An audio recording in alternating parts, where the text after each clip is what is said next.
بسم اللہ الرحمن الرحیم، میں ہوں عاصم فاروق اور آپ دیکھ رہے ہیں میرا ڈیجیٹل چینل۔ پچھلے 24 گھنٹے کی اہم خبروں کے ساتھ آپ کی خدمت میں حاضر ہیں۔ امریکہ اور ایران کے درمیان کشیدگی جو ہے وہ ایک نئے مرحلے میں داخل ہو گئی ہے۔ پاکستان کا سفارتی کردار اس میں بڑا اہم ہے۔ Field marshal general Syed Asim Munir کی تہران آمد اور ان کی اہم ملاقاتوں کا سلسلہ جو ہے وہ جاری ہے، اور یہ امید کی جا رہی ہے کہ اگلے 1 سے 2 دنوں کے اندر جو مذاکرات کا دوسرا مرحلہ ہے وہ پاکستان کے اندر شامل ہو جائے گا۔ اچھا، اب یہ مذاکرات کی بحالی کی کوشش میں پاکستان کا ایک بڑا اہم کردار ہے، جس میں ایک طرف تو ہمارے field marshal general Syed Asim Munir جنگ کی اس کیفیت میں ایران گئے اور دنیا کا ایک منظرنامہ ہی بدل گیا۔ دوسری طرف جو وزیر اعظم میاں شہباز شریف صاحب ہیں، انہوں نے دوست ممالک کا دورہ کیا، جس میں سعودی عرب وہ گئے، محمد بن سلمان سے ان کی ملاقات ہوئی۔ اس کے علاوہ قطر اس وقت وہ موجود ہیں، جہاں ان کی امیر قطر سے ملاقات ہوئی ہے۔ اس میں ان کی کوشش ہے کہ جو خطے کے اندر جو کشیدگی ہے اس کو کم سے کم کیا جا سکے، اور ان تمام دوست ممالک کو ایک پیج پر لا کر مذاکرات کی طرف قائل کیا جا سکے۔ اچھا، اس کے بعد جو امریکی صدر ہیں ڈونلڈ ٹرمپ، انہوں نے بھی ایک بڑا اعلان کیا ہے لبنان میں جنگ بندی کے حوالے سے۔ جنگ بندی اسرائیل کے جو حملے تھے لبنان کے اوپر، اس پر ایک بڑی اہم پیش رفت ہوئی ہے کہ 10 روزہ جنگ بندی کا اعلان ہو گیا ہے لبنان کے اندر، اور وہاں بھی جو مذاکرات کی پیش رفت ہو رہی ہے۔ تو اس سلسلے میں جو یہ مزاحمت ہے وہ جو ہے کچھ مفاہمت میں بدل رہی ہے، مگر یہاں پر ایک خطرہ اب بھی باقی ہے، وہ حزب اللہ کے حوالے سے۔ حزب اللہ جو لگاتار جنگ کی خلاف ورزی کر رہی ہے، اس سے یہ خطرہ ہے کہ یہ جنگ بندی زیادہ دیر تک نہیں چل سکے گی۔ اچھا، امریکہ کی ایران کے خلاف ایک طرف جو مفاہمت کی پالیسی ہے، مذاکرات وہ بھی چل رہے ہیں، اس کے ساتھ ساتھ امریکہ نے جو ابنائے ہرمز کی ناکہ بندی ہے وہ اب تک بدستور جاری ہے، اور اس کی انہوں نے ناکہ بندی ختم نہیں کی، بلکہ یہاں تک امریکی صدر کا کہنا تھا کہ دوست ممالک بھی ہمیں کہہ رہے ہیں کہ ہم آپ کی ہیلپ کرتے ہیں ناکہ بندی میں، تو اب ہمیں ان کی ضرورت نہیں ہے۔ لہٰذا جو خلیج کے اندر کشیدگی ہے وہ بدستور برقرار ہے، اور اس سے عالمی تجارت متاثر ہو رہی ہے۔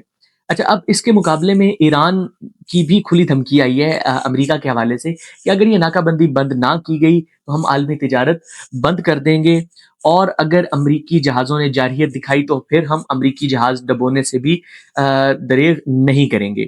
تو یہ ایک جو لفظی گولہ باری ہے اور لفظوں کی جو جنگ چل رہی ہے دونوں ممالک کے درمیان، مذاکرات کے ساتھ ساتھ یہ جنگ بھی ایک اہم نقطہ ہے کہ اونٹ کس کروٹ بیٹھے گا، مذاکرات ہوں گے یا نہیں ہوں گے۔ اچھا، اس بارے میں ایک صدر ٹرمپ صاحب جو اپنے ٹویٹر سے پیچھے نہیں ہٹ رہے، ان کو میں کچھ کہنا چاہتا ہوں کہ مذاکرات سوشل میڈیا پر نہیں ہوتے سر۔ تو اگر یہ مذاکرات کامیاب ہوں، دونوں ممالک یہ چاہتے ہیں کہ مذاکرات کامیاب ہوں، تو اپنے آپ کو یہ سوشل میڈیا سے کچھ عرصے کے لیے دور کر لیں، میرا خیال ہے مذاکرات کامیاب ہو جائیں گے۔ اچھا، ترکی اور سعودی عرب اور جو دیگر دوست ممالک ہیں، وہ بھی اس خطے میں جنگ روکنے کے حوالے سے بڑے مثبت ہیں، اور وہ پاکستان کے کردار کو سراہ رہے ہیں اور سپورٹ کر رہے ہیں کہ پاکستان جو یہ کلیدی کردار ادا کر رہا ہے اس کو اسی طرح کنٹینیو کرے۔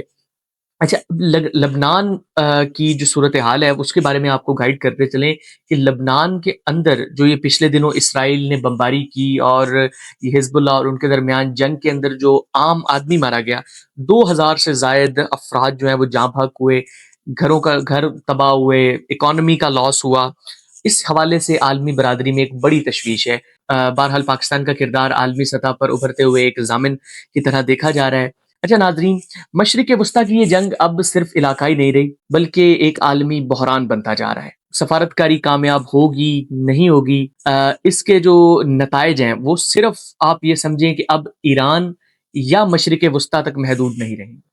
اب یہ صورتحال انتہائی نازک مرحلے کے اندر داخل ہو چکی ہے۔ اب ایک طرف جنگ بندی کی جو کوشش ہے وہ چل رہی ہے، دوسری طرف جو عسکری دباؤ ہے وہ بھی بڑھ رہا ہے۔ پاکستان اس وقت ایک اہم سفارتی پل کا کردار ادا کر رہا ہے۔ اگر یہ مذاکرات کامیاب نہ ہو، تو یہ تنازع نہ صرف خطے بلکہ پوری دنیا کی معیشت پر اثر ڈالے گا، جس کا آپ ایک پوائنٹ وہ پاکستان آپ دیکھ سکتے ہیں۔ گزشتہ کچھ دنوں سے جو حکومت نے کفایت شعاری مہم کے تحت جو یہ لاک ڈاؤن، ایک سمارٹ لاک ڈاؤن کا کانسیپٹ نکالا ہے، جس میں مارکیٹس کو 8 بجے بند اور بجلی کی لوڈ شیڈنگ جو ہے وہ 6 بجے سے شروع ہو رہی ہے۔ تو اس حوالے سے میں خود ایک بڑی پریشانی کے اندر مبتلا ہوں کہ یوزلی ہم